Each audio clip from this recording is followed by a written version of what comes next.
Opiniões fortes. As opiniões fazem-se na Tiver. Boas festas, sejam bem-vindos a mais um programa Opiniões Fortes. Por sinal, o último deste ano da graça de 2016, e é precisamente sobre o ano 2016 que incidirá os nossos comentários hoje nesta rúbrica semanal.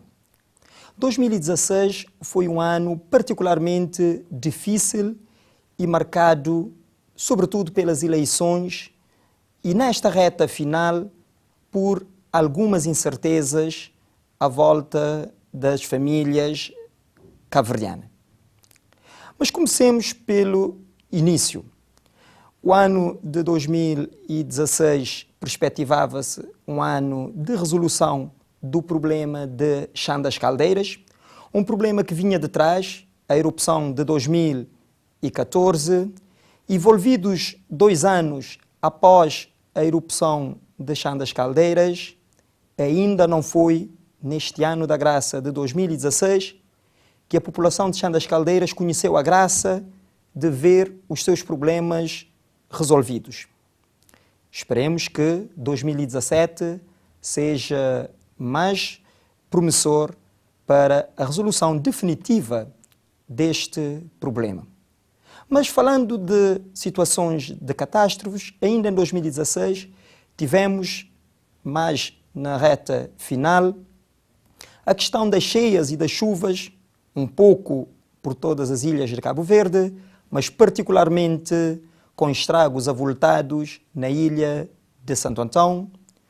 Problemas esses que demandou alguma intervenção por parte do governo e pedidos de apoios que agora se concretizaram nesta fase final e que perspectiva-se para 2017 um bom ano para a resolução desses problemas dos estragos provocados pelas cheias em Santo Antão. 2016 também foi o ano de todas as eleições. Realizaram-se as 3 eleições, primeiro legislativas, depois as autárquicas e, por último, as presidenciais. O ano marcado pelas eleições e por 3 eleições foi particularmente difícil para as famílias e para a economia do país, porque grande parte da administração pública e do aparelho do Estado e dos técnicos que trabalham nessas mesmas organizações estiveram concentrados na preparação, na organização das eleições e na luta político-partidária. Facto este que leva-nos a repensar, e aqui todos os atores e a sociedade cabo-verdiana devem refletir se de facto não deveremos ter mecanismos e dispositivos no nosso código eleitoral que trata essas questões quando coincidem essas datas, podendo derrogá-las em termos de espaço para que não tenham lugar todos no mesmo ano. Mas isso serão problemas que teremos tempo suficiente para analisar, porque esse fenómeno só acontecerá daqui a 20 anos, por isso temos tempo suficiente para introduzir as correções necessárias para este efeito. Mas o ano de 2016 também foi marcado por muitas incertezas. Desde logo, as eleições legislativas trouxe uma mudança de governo, algo salutar e de se normalizar. Mais uma vez realizou-se a democracia em Cabo Verde, o PAICV perdeu as eleições, o MPD ganhou as eleições e temos Dr. Ulisses Correia e Silva como primeiro-ministro de Cabo Verde. E com base nas promessas de campanha de muita felicidade para o povo cabo-verdiano, mas de soluções para os principais problemas que afetavam as populações e as famílias, nomeadamente a questão do emprego, da segurança e da densificação do setor privado, assistiu-se no pós-eleições, envolvidos 8 meses, muitas incertezas e algumas dúvidas. A administração de uma perspectiva e promessa de despartidarização da administração pública, a primeira lei que foi levada ao Parlamento foi a lei precisamente para revogar o concurso público para acesso aos cargos de chefias na administração pública. Um retrocesso de ganhos que já estavam consolidados e que só serviu para as nomeações de pessoas próximas do partido no aparelho do Estado, efetuando uma verdadeira movimentação de toda a administração pública. A nível do emprego, falou-se muito na necessidade e na esperança de criação de 45 mil postos de trabalho ao longo do mandato, e dos 2 orçamentos de Estados que deram entrada na Casa Parlamentar, que foram discutidas e aprovadas, 2016 e o de 2017, que entra em funcionamento, em vigor no dia 1 de janeiro, nenhuma palavra, nenhuma meta sobre a geração do emprego. Muito pelo contrário, nessa reta final, assistimos a despedimentos um pouco por todos os lados. No setor público estatal, na administração pública central e em empresas privadas, derivados de falta de compromisso, de assunção de compromissos do governo com estas entidades. Tal sinal não é positivo para as promessas de geração de mais empregos.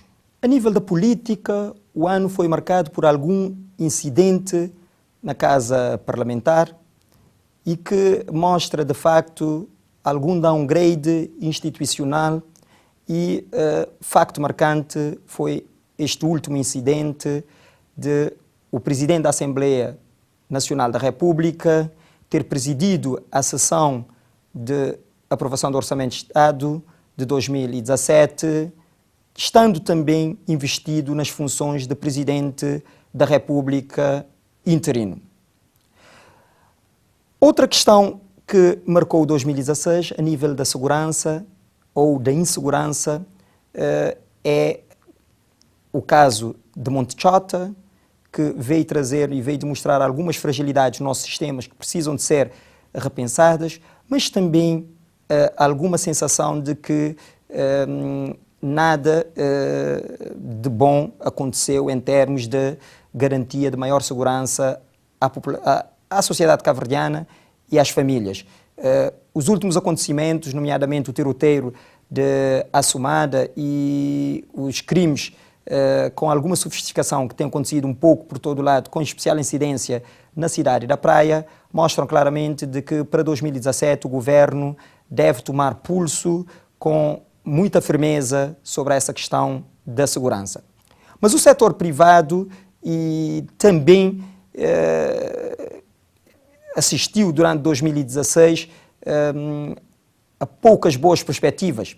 De facto, nós temos um sistema fiscal desajustado e excessivo para a nossa dimensão. Algo que deve ser repensado na linha das promessas do atual governo, mas que tarda em ser concretizada em sede de orçamento de Estado. A dívida pública continua a aumentar e, de uma forma geral, o ano 2016 foi marcado por muitas incertezas e, de facto, auguramos que em 2017 o governo possa mostrar mais ao que veio. 2017 perspectiva-se um ano cheio de incertezas também. Aliás, na linha das incertezas que vieram de 2016. O ano 2016 não termina em grande para o governo e em termos de perspectivas para o início de 2017. É marcado por despedimentos no Hospital Agostinho Neto, despedimento na Frescomar, por ameaças de greve na Eletra, mas também por alguma sombra sobre os destinos de algumas empresas estratégicas para Cabo Verde. Para o setor privado nacional, 2017 também não mostra, pelo menos na linha da comunicação do governo, sinais de que as coisas irão alterar de forma substancial. Os fundos prometidos serão talvez a única alavanca e esperança para o setor privado e para a criação de emprego. Esperamos, de facto, que esses fundos sejam concretizados e materializados e capitalizados em termos de recursos financeiros para suportar como colaterais nos empréstimos que o setor privado necessita de contrair junto da banca e do sistema financeiro para se poder materializar os seus projetos e, a partir daí, haver um crescimento robusto da nossa economia e criação de empregos. São esses os nossos votos que 2017 perspectiva, apesar desse clima de incertezas, um bom ano e um melhor ano do que 2016. Existirão, obviamente, enormes desafios económicos, políticos e sociais, mas desejamos a todos uma continuação de boas festas, um bom fim de ano e um ano 2017 cheio de prosperidade e sucesso. Opiniões fortes. O elenco semanal.